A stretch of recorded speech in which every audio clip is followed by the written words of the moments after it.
Olá, queridos, bem-vindos à paz do Senhor Jesus. Hoje nós vamos para a segunda lição desse trimestre, estudando sobre a primeira carta de Paulo aos Coríntios, com o tema A Mensagem Poderosa. E o texto para a leitura em classe está 1 Coríntios, capítulo 2, do verso 1 ao verso 16.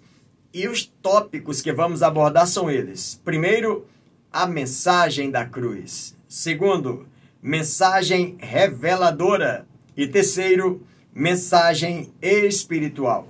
E os objetivos desse comentário são os seguintes. Primeiro, entender que a mensagem da cruz tem um poder transformador que independe da eloquência humana.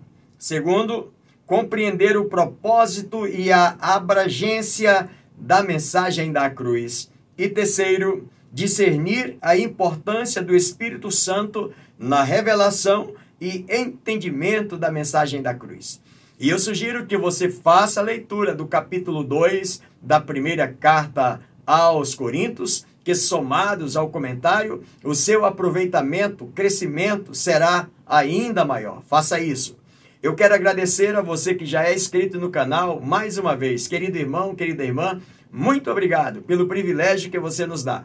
E para você que ainda não é inscrito e quiser fazer isso agora, para que juntos possamos anunciar essa mensagem, fazendo o canal expandir cada vez mais e conquistarmos mais vidas ainda para o reino de Deus, seja bem-vindo ao canal. Para você da cidade de Manaus, do estado do Amazonas, das demais capitais ou dos demais estados brasileiros que nos acompanham nesse momento, sejam todos muito bem-vindos, ou de onde quer que você esteja nos acompanhando, sejam bem-vindos ao canal. Não esqueça de deixar o seu like, de fazer o seu comentário. Se quiser nos informar de onde você está nos acompanhando, também fica à vontade, Deus te abençoe. Vamos ao nosso comentário de hoje, falando sobre esta mensagem poderosa, e na introdução, o escritor deixa claro que o capítulo 2 da primeira epístola aos Coríntios, Paulo expressa que a sua ida a Corinto teve o propósito único de proclamar o evangelho de Cristo. Mas ele lembra aos coríntios que não fez isso baseado em sabedoria ou filosofia humanas, mas no poder do Espírito Santo. Primeiro tópico, a mensagem da cruz, baseado em 1 Coríntios, capítulo 2, verso 1 ao 5, a cruz de Cristo é o discurso mais eloquente do amor de Deus. Nesse verso de número 1 desse capítulo 2, o escritor Paulo não imita aquela eloquência exaltada do partido dos filósofos. E embora não fosse demonstração de eloquência rebuscada, ele anuncia aos homens o evangelho capaz de salvar a alma de qualquer pessoa que a ouvisse. Baseado em 1 Coríntios, capítulo 1, verso 30, ele não anuncia um evangelho com ostentação de linguagem ou de sabedoria humana, mas ele anuncia um evangelho baseado na graça e no conhecimento do Senhor, na revelação do Espírito Santo. O primeiro subtópico, o tema da mensagem, que está no capítulo 2 e o verso 2. Porque decidi nada saber entre vós, senão a Jesus Cristo e a este crucificado. Embora devido à sua formação e preparo, Paulo pudesse debater filosofia com qualquer um, ele decide pregar a mensagem da cruz. Quando Paulo chega em Corinto, ele já tinha passado por Atenas, e lá no capítulo 17, no verso 15 ao 34 do livro de Atos dos Apóstolos, relata quando Paulo passa por Atenas, ele usa os meios filosóficos para debater com as pessoas acerca de Cristo Jesus. Mas aqui em Corinto não, ele muda o foco, ele elabora então o tema principal da sua mensagem, que é a cruz de Cristo. E ele vai deixar de lado, não que ele esteja ignorando a filosofia, mas ele deixa de lado e leva uma mensagem mais simples, baseada na cruz de Cristo. Paulo era sabedor de que a cruz é a mais poderosa das mensagens, pois mostra sem meias palavras que somos pecadores e que precisamos do perdão de Deus. Então, com o conhecimento disso, é que ele decide deixar toda a filosofia de lado e anunciar o evangelho na sua simplicidade. A cruz declara que nossos esforços nada valem para a salvação. Sem a cruz de Cristo, não haveria igreja, porque todos nós somos fruto do resultado do sangue derramado de Cristo Jesus na cruz do Calvário. Por isso que Paulo, nesta carta, no capítulo 1, no verso de número 18, ele diz que, certamente, a palavra da cruz é loucura para os que se perdem, mas para nós que somos salvos é poder de Deus, diz o apóstolo Paulo. E é baseado nisso aqui, queridos, que nós não devemos e não podemos mudar isso. Longe de ser um texto complementar ou, quem sabe, um anexo que o mensageiro coloque no seu sermão. O escritor diz que a cruz é o ponto central e a essência da pregação cristã. A cruz de Cristo. Qualquer mensagem que tire o foco da cruz, ela deixa de ser cristocêntrica. Por isso o apóstolo Paulo leva com muita seriedade esse tema muito importante aos Coríntios. A cruz simboliza a religião verdadeira. A linha vertical na direção de Deus e a horizontal na direção dos homens. Paulo, quando cita sobre isso, é importante observar que aquela cruz, aquele madeiro, na parte vertical, fazia uma ligação entre o homem e Deus. E a parte do madeiro que estava na horizontal, essa parte ligava então Deus e a todos os homens, de todas as tribos, de todos os povos, de todas as nações e línguas. Era mesmo quem dizia assim, de norte a sul, de leste a oeste, ou do oriente ao ocidente. É esse sentido, a cruz de Cristo ligando o homem a Deus e ligando Deus aos homens de todas as raças. Por isso, Paulo continua com essa mensagem, sabendo de que é a cruz que nos leva à presença de Deus. Segundo subtópico, fundamentos da pregação, que está no verso de número 3. Os fundamentos da mensagem de Paulo tinham alguns ingredientes indispensáveis para todo e qualquer pregador da palavra de Deus. Quando observamos à luz deste comentário, nós percebemos o seguinte, que Paulo sabia que em si mesmo nada possuía do poder de Deus, baseado no verso 18 do capítulo 1, que também Paulo não tinha a sabedoria de Deus, que está registrado em 1 Coríntios capítulo 1, verso 24 e verso 30. Ele tem consciência disso. Eu não tenho o poder de Deus e não tenho a sabedoria de Deus. Por isso que nós vamos perceber que o fundamento da sua pregação, ele faz em fraqueza e em temor. Ele está ali diante de Deus com muito temor, para que a mensagem que ele está pregando alcance ao coração do pecador, não por causa do poder que ele tem em si, ou por causa da sabedoria de Deus que ele tem, mas ele está dizendo a sabedoria do Espírito Santo que vier à minha boca para falar. Então, ele tem esse reconhecimento, por isso que ele está aqui, em temor e tremor para anunciar a palavra do Senhor. E é importante que os fundamentos da mensagem de Paulo continha pelo menos esses ingredientes. Primeiro, a simplicidade. Não estava florido de argumentos, de filosofia, mas a simplicidade do que foi o sacrifício da cruz. Depois, a mensagem de Paulo, ela tinha como fundamento também a cruz de Cristo. O foco era a cruz, portanto, uma mensagem cristocêntrica, mostrando que o principal objetivo e o principal autor da mensagem é Cristo Jesus. E, por final, anunciada no temor de Deus e na dependência do Espírito Santo. Paulo sabia que se não fosse o Espírito Santo a convencer o pecador, a sua mensagem seria uma mensagem vazia e sem resultados. Por isso que Paulo faz isso. Nossa impressão é que o evangelho simples é incapaz de alcançar o coração de pessoas que antes precisamos impressionar com nossas inteligências e capacidade. É a impressão que temos muitas vezes. Que o evangelho precisa, para alcançar as pessoas, precisa a gente impressionar com a nossa inteligência, com o nosso intelecto, com a nossa capacidade. Mas Paulo Todavia, deixa claro que não foi a Corinto para impressionar os seus ouvintes ou para criar um fã-clube.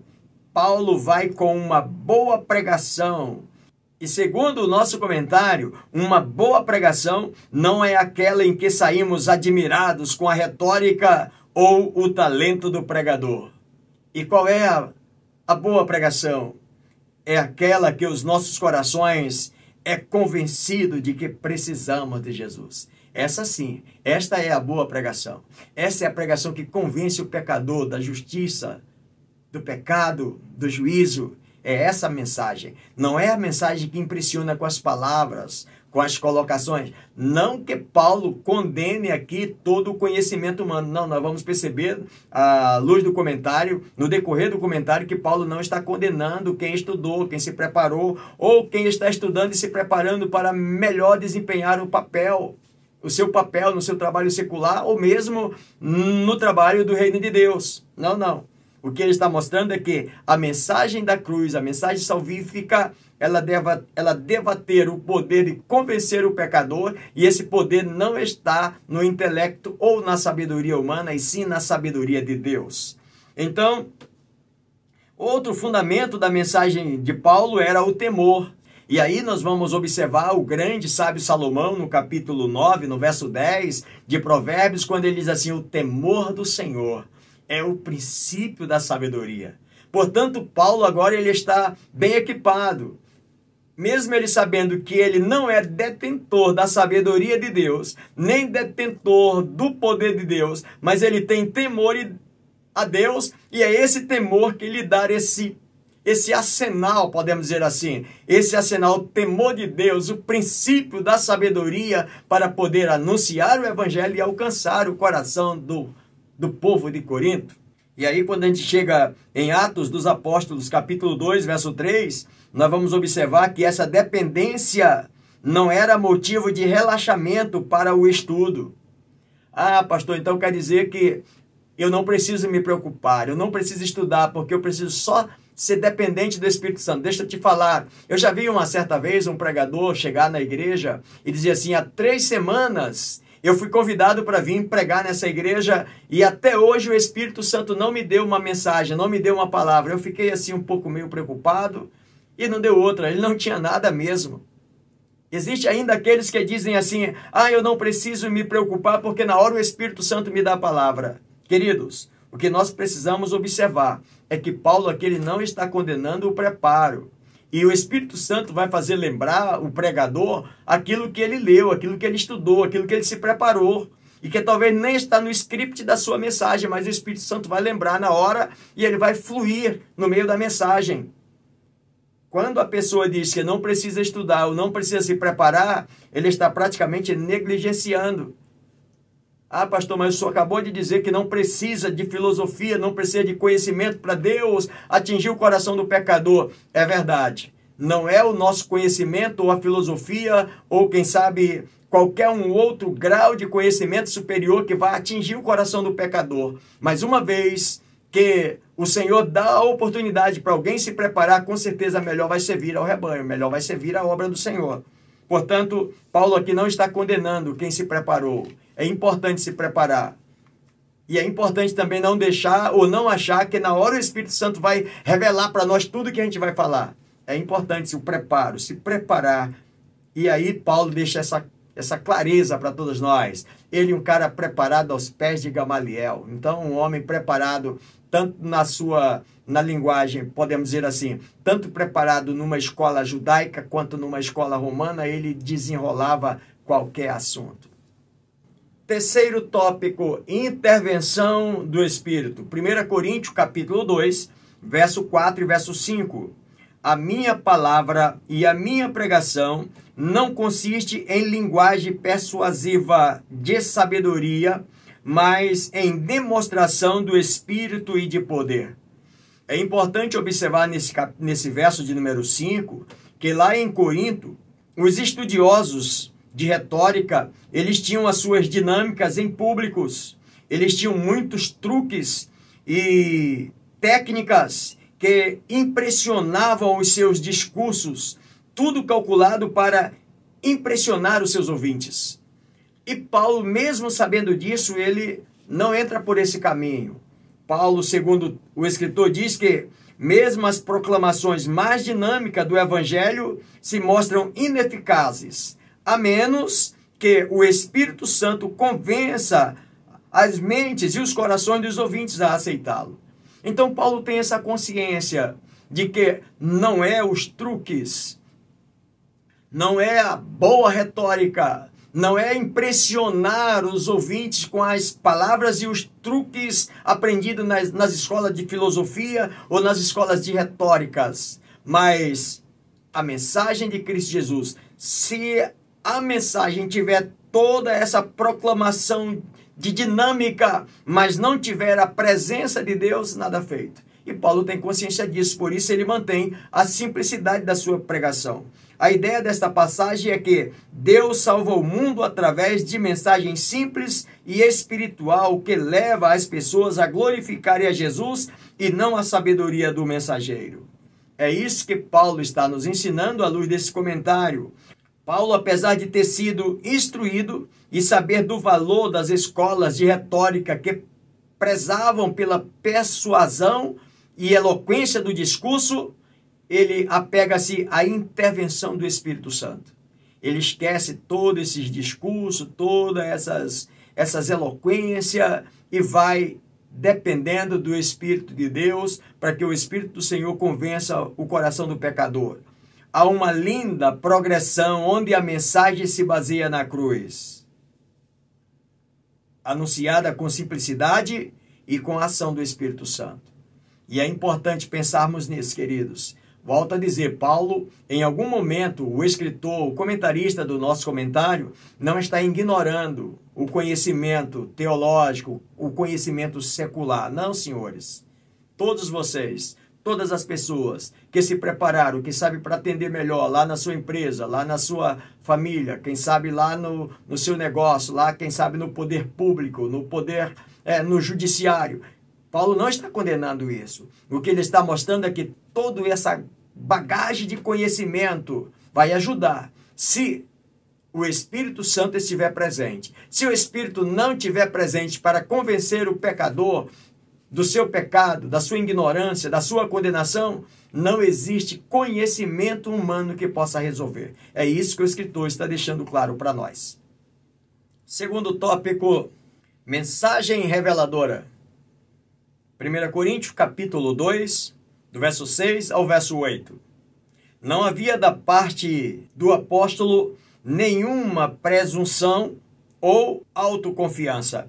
Ele sabe que apenas o Espírito Santo pode convencer o homem do pecado, da justiça e do juízo, conforme está registrado em João, capítulo 16, verso 8. Como disse um pregador, é mais fácil ensinar um leão a ser vegetariano do que converter uma alma pelo esforço ou sabedoria humana. Eu achei interessante esse ponto do autor, do comentarista, porque tu imagina muito bem a gente convencer um leão que é carnívoro a dizer para ele, olha, você agora não vai ser mais carnívoro. Você vai comer verdura, você vai comer legumes, você vai se alimentar de folhas, de ramas, de batatas. Mas o escritor está dizendo que é mais fácil ainda, um certo pregador diz que é mais fácil você fazer isso com o leão do que querer convencer um pecador a se converter dos seus pecados simplesmente pelo seu esforço ou pela sua sabedoria humana. Deixar para nós claro de que, mais uma vez, o preparo é importante para todos nós, mas que não é esse preparo humano que resolve a necessidade espiritual do pecador, e sim a ação do Espírito Santo através da mensagem que o pregador está pregando. Primeiro subtópico, a verdadeira sabedoria, verso 7 do capítulo 2 da primeira carta. Mas falamos sabedoria de Deus em mistério. Que sabedoria é essa que Paulo vai mostrar agora? Na verdade, é uma sabedoria que existe um segredo agora revelado. E qual é esse segredo, pastor? Jesus Cristo crucificado é a sabedoria de Deus. A verdadeira sabedoria não é a filosofia, mas o Evangelho.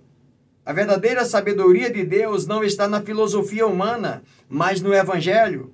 A sabedoria de Deus é Jesus Cristo, este crucificado, que diz Paulo aos crentes de Corinto.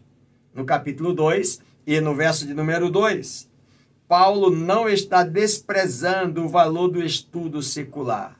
Paulo está ensinando que o objetivo da mensagem da cruz é alcançar sem a necessidade de artifício ou de malabarismo humano. Infelizmente, nos dias que nós estamos vivendo, existem igrejas hoje que o pastor tem que fazer o malabarismo o máximo possível para ele conseguir que as pessoas venham à igreja, venham ao templo onde ele prega a palavra.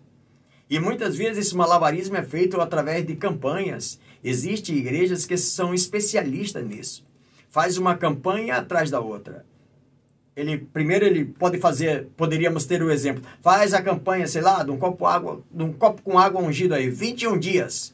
Você vai pagar por esse copo, você vai vir 21 dias e você vai ser abençoado, você vai ser curado, a sua necessidade vai ser suprida. Terminou aquela campanha, ele já entra em ação com uma próxima, porque se parar a campanha, no dia que parar a campanha e não tiver outra, logo na sequência, o próximo culto, a igreja está vazia, porque o povo está vindo por causa do malabarismo daquele pastor que está cada dia criando movimento para que o povo esteja. O que Paulo está mostrando, meus irmãos, à luz desse texto, é de que a salvação de Deus para convencer o pecador não depende de malabarismo humano, mas sim depende da mensagem da cruz de Cristo. É esta mensagem salvífica que convence o pecador do pecado, da justiça e do juízo. Segundo subtópico, o mistério revelado, como falamos já para você, a morte de Cristo não foi um acidente que fugiu da capacidade de intervenção divina, mas algo que estava em seus planos. Pode alguém dizer, não, ele morreu porque foi fraco, fraquejou e o próprio Pai não teve poder de livrá-lo. Mas se nós olharmos à luz da palavra de Deus, esta mensagem estava oculta no Antigo Testamento, retratada sutilmente em algumas passagens. Já no Novo Testamento, este mistério é revelado de modo claro e inequívoco para os que creem. Se nós atentarmos um pouquinho, voltarmos lá no livro, por exemplo, do profeta Isaías, no capítulo de número 53, no verso de número 4, o profeta diz que ele tomou sobre si as nossas enfermidades. No verso de número 5 do mesmo capítulo, ele foi ferido pelas nossas transgressões. Oséias, capítulo 6, verso 2 e verso 3, ele fala sobre a obra do Espírito, já naquela época, tanto no Antigo, quanto alcança a sua palavra profética ao Novo Testamento. Ou seja, o que está acontecendo agora na cruz de Cristo não é algo acidental, mas é um segredo, é um mistério que estava lá e agora está sendo revelado. Revelado em quem? Em Cristo Jesus, o nosso Senhor. Revelado na cruz do Calvário. A ignorância dos sábios, terceiro subtópico. Paulo culpa as autoridades judaica e romanas pela morte de Jesus, chamando-as de poderosos desse século, que está no verso 8. A autoridade judaica representava as autoridades religiosas e as autoridades romanas representavam as autoridades políticas da época. E o que eles fizeram? Por que essas autoridades judaicas pediram a crucificação de Jesus? Por que as autoridades romanas o crucificaram? Segundo o escritor Paulo, diz que porque não o conheceram como Messias. Porque se os conhecessem, não o fariam. Mas eles fizeram pela sua ignorância de não conhecer o Senhor. Os sábios foram ignorantes de duas formas. O escritor mostra que, na religião com os judeus, rejeitaram a Jesus como Messias. Em Mateus capítulo 16, Jesus indaga a seus discípulos, quem diz o povo ser o Filho do Homem? Pedro tem a revelação de quem Jesus era, e os sinais revelam quem ele era, mas os seus, diz a palavra de Deus, que não os receberam. Os próprios judeus não o receberam, mesmo tendo a revelação de quem ele é. Na política com os romanos, os sábios romanos sabiam que estavam errados. Como assim, pastor? Por exemplo, Pilatos, ao lavar as mãos, ele reconhece que aquele homem era justo e que ele não deveria fazer isso. Por isso ele lança para o povo judeu dizendo: o que vocês querem que eu faça?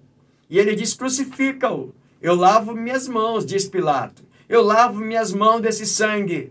E o povo diz: caia sobre nós e sobre nossos filhos. Na verdade, Pilatos está entendendo de que esse homem não é culpado, coisa nenhuma, mas ele também faz vista grossa. O centurião, quando assistiu lá na cruz, da forma como Jesus morreu, ele também começa a dizer assim: esse homem, na verdade, ele é filho de Deus. Ou seja, ele não tinha culpa. Eles tinham a intuição de que a condenação de Jesus era um erro. Eles sabiam disso.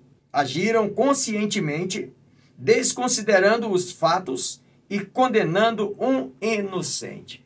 É isso que acontece.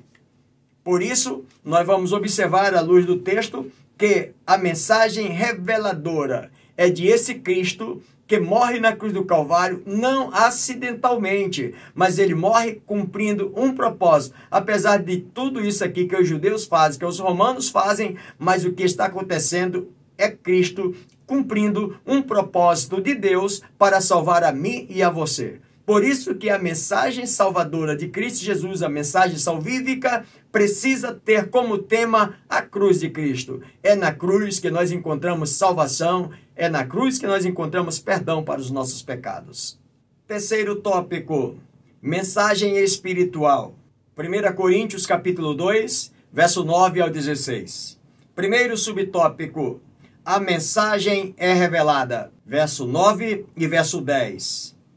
O texto diz assim: como está escrito, nem olhos viram, nem ouvidos ouviram, nem jamais penetrou em coração humano o que Deus tem preparado para aqueles que o amam. É possível até que, segundo Clemente de Alexandria, Paulo está citando o livro do profeta Isaías, no capítulo 64 e no verso 4. Esta mensagem espiritual, essa mensagem revelada do mistério de Deus, daquilo que estava oculto e agora o mistério sendo revelado, é o que ele está mostrando aqui nesse texto. Nem olhos viram, nem ouvidos ouviram, nem jamais penetrou no coração humano aquilo que Deus tem preparado para aqueles que o amam. Ele está se referindo, Isaías estava se referindo a essa vinda desse Messias. Mais uma vez vamos dizer de que a morte não foi um acidente. A morte foi um propósito de Deus. Paulo afirma categoricamente que a mensagem genuína da cruz contém mistérios que somente serão revelados pelo Espírito Santo aos seus. Sozinho, nenhum ser humano é capaz de discernir Deus. Ele precisa de uma revelação externa. A busca de quem Deus é apontará a direção certa para ele. Quando o homem começa a buscar a Deus, quem Deus é, então esta revelação vai apontar, vai revelar a esse homem quem é Deus verdadeiramente. E aí o escritor diz: porém só chegaremos ao destino correto, que é ele próprio, se recebermos revelação do Espírito Santo. As coisas de Deus, ninguém as conhece senão o Espírito de Deus.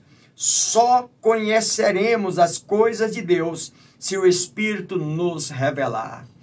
Era aqui a grande preocupação. Lembra que lá nos primeiros versos 3, Paulo está dizendo que eu estou pregando esse evangelho com temor e tremor. Porque ele sabia de que se não fosse a revelação de Deus, jamais ele alcançaria o coração do pecador. É importante avaliarmos, queridos irmãos, querido aluno, querido colega professor, querido colega pastor, que anuncia, que ensina, que leva a mensagem da palavra de Deus. Era essa a questão de Paulo estar dizendo: olha, temor e tremor. Porque se não for a revelação do Espírito Santo guiando as minhas palavras, para você que ensina, precisa disso. que o Espírito Santo lhe coloque nos seus lábios a palavra revelada para alcançar o coração do aluno e transformar o coração, para alcançar o coração do pecador e transformar esse coração. Ou seja, eu e você, nós somos completamente dependentes da ação do Espírito Santo para cuidar de cada um de nós e ajudar-nos com que essa mensagem seja alcançada, essa mensagem atinja lá o coração do pecador. Segundo subtópico, o Espírito ensina. 1 Coríntios, capítulo 2, do verso 11 ao verso de número 13. Disto também falamos, não em palavras ensinadas pela sabedoria humana, mas ensinada pelo Espírito, conferindo as coisas espirituais com as espirituais. O apóstolo Paulo realça o valor do Espírito Santo no ensino da igreja para que essa possa assimilar a profundidade da mensagem da cruz. Por quê, pastor? Porque é o Espírito Santo que é o consolador, mas é o Espírito Santo aquele que é o responsável de fazer com que essa mensagem chegue lá no coração do pecador. E é por isso que o apóstolo realça o valor desse Espírito Santo na nossa vida, na vida de quem ensina, para que a palavra alcance, a palavra vá lá e penetre no coração do aluno, no coração do pecador e ele seja alcançado. A função primordial do Espírito Santo é ajudar a igreja a reconhecer e entender a natureza espiritual da mensagem a ela dirigida. Aí eu volto lá no ponto que eu falei no segundo tópico, de que existem pessoas que dizem não precisar de se preparar porque é o Espírito Santo que dá a palavra. Na verdade, o Espírito Santo vai fazer lembrar. Ele tem essa função de fazer com que a palavra chegue lá e atinja o coração do pecador. Mas a função principal do Espírito Santo é ajudar a igreja a compreender e entender a natureza espiritual da mensagem a ela enviada, ou a ela dirigida. E é importante observar, nesse ponto do comentário, que as coisas espirituais, Paulo deixa claro que as coisas espirituais elas são discernidas com as espirituais. O que é isso, pastor? É que o Espírito ajuda na interpretação das verdades espirituais mediante uma linguagem espiritual. Se na verdade eu estou pregando uma mensagem que não tem nada a ver com o espiritual da igreja, o que o Espírito Santo vai transmitir para a igreja? A igreja vai receber a mensagem espiritual quando o pregador também está pregando uma mensagem espiritual. O Espírito Santo não tem responsabilidade de ouvir uma mensagem completamente carnal e humana e pegar essa mensagem e transferir para a igreja como uma mensagem espiritual. O Espírito Santo vai fazer entender a mensagem espiritual para convencer também espiritualmente.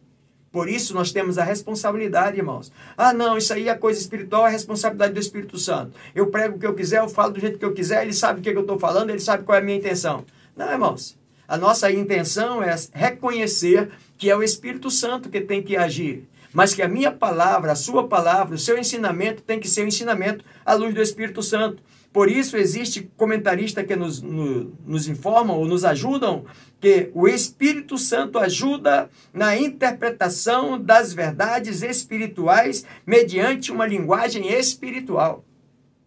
É responsabilidade nossa ter essa preocupação que se o Espírito Santo não agir por nós, nossa mensagem talvez fique vazia.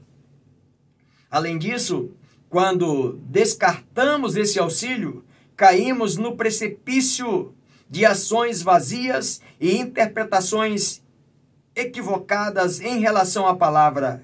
Este é o grande motivo do crescimento de heresias em nosso tempo. Quantas pessoas, igrejas até, irmãos, que levam para os seus púlpitos mensagens de heresia para os crentes. Esquecem do fundamento da mensagem. Esquecem do tema principal da mensagem, a cruz.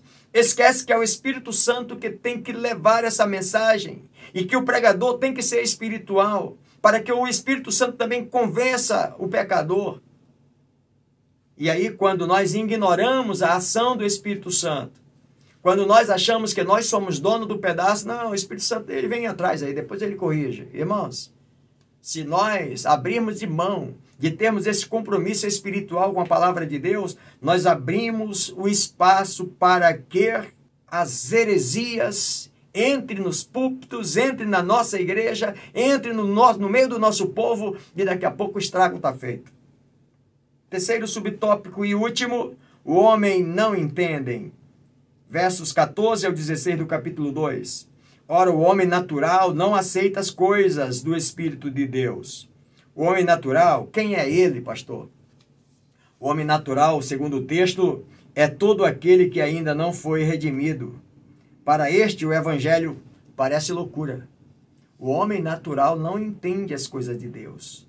Só quem entende as coisas de Deus são os homens espirituais. E quem são os homens espirituais? O homem espiritual é o cristão que é um discípulo de Cristo. Esse discípulo de Cristo, ao mesmo tempo, ele é amadurecido e tem em si a essência do Espírito e a sabedoria que o faz discernir as coisas de Deus. O homem espiritual, meus irmãos, ele tem a capacidade, segundo o verso de número 15, ele tem a capacidade de julgar, de discernir, de compreender todas as verdades espirituais. O homem espiritual, ele tem a capacidade de desvendar, de compreender, de discernir se a mensagem que está sendo transmitida é uma mensagem espiritual ou simplesmente é uma mensagem de um sofista qualquer. E por isso nós precisamos, você, querido aluno, querido professor, nós precisamos ter essa consciência de que dependemos do Espírito Santo guiando a nossa palavra, o nosso ensino, o nosso aprendizado. Porque só o homem espiritual, que depende do Espírito Santo, ele consegue discernir, ele consegue compreender todas as verdades espirituais, ele consegue distinguir entre o falso e o verdadeiro, é capaz de fazer distinção entre os sofistas e os verdadeiros seguidores de Cristo. Por isso a importância de dependermos do Espírito Santo na nossa caminhada a cada dia. Eu finalizo o comentário de hoje dizendo o seguinte: o Espírito Santo em nós capacita-nos para que tenhamos a mente de Cristo. O apóstolo Paulo conclui perguntando: pois quem conheceu a mente do Senhor que possa instruí-lo? Nós, porém, temos a mente de Cristo, disse Paulo. Nós precisamos. A mensagem que Paulo pregou em Corinto é produto da mente de Deus. Nós precisamos disso. A mente de Cristo são os pensamentos, os conselhos, os planos e o conhecimento de Cristo. Portanto, quando alguém rejeita a mensagem poderosa do Evangelho, está rejeitando o próprio Cristo. Portanto, querido professor, querido aluno, querido colega, que possamos, à luz da palavra de Deus, entender à luz desse comentário. Que seja uma mensagem reveladora dos grandes mistérios de Deus para alcançar o coração do pecador.